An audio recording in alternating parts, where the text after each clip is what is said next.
Hi అండి, welcome back to my channel Maruti educational world. అందరికీ నమస్కారం అండి. ఈరోజు నేను డిఎస్సికి సంబంధించిన ఇంగ్లీష్లోని పార్ట్స్ ఆఫ్ స్పీచ్ గురించి చెప్తున్నానండి. ఇది డిఎస్సికి ఎవరైతే ప్రిపేర్ అవుతారో వాళ్ళకి చాలా ఉపయోగకరంగా ఉంటుంది ఈ వీడియో. నేను ఇంతకుముందు వీడియోలోని డిఎస్సికి ఇంగ్లీష్లో ఏంటేంటి ప్రిపేర్ అవ్వాలన్నది చెప్పాను. ఆ వీడియో లింక్ మీరు మిస్ అయితే ఈ వీడియో డిస్క్రిప్షన్లో ఇస్తాను, ఒకసారి చూడండి.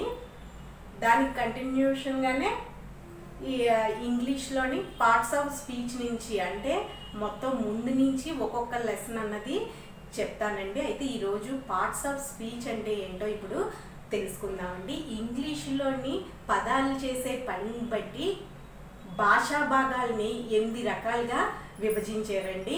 భాషా భాగాలు అంటే ఏంటి? పార్ట్స్ ఆఫ్ స్పీచ్ 8 రకాలుగా విభజించారు. అవి ఏంటి అని అంటే noun, pronoun, adjective, verb, adverb, preposition, conjunction, interjection. అయితే నౌన్ అంటే ఏంటి? నౌన్ అంటే నామవాచకం అండి. ప్రనౌన్ అంటే సర్వనామము, యాడ్జెక్టివ్ అంటే విశేషణము, వెర్బ్ అంటే క్రియ, యాడ్వర్బ్ అంటే క్రియా విశేషణము, ప్రిపోజిషన్ అంటే విభక్తి ప్రత్యయము, కంజంక్షన్ అంటే సముచ్చయము, ఇంటర్జెక్షన్ అంటే ఆశ్చర్యార్థకము. నౌన్ అంటే నామవాచకము, ఇది సర్వనామము. విశ్లేషణ, క్రియా విశ్లేషణ ఉంది తెలుగులో. ఇది విభక్తి ప్రత్యయము.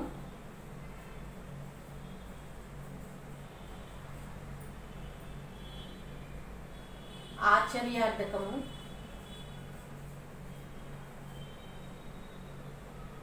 సముచ్చయము. ఇదండి పార్ట్స్ ఆఫ్ స్పీచ్ అంటే.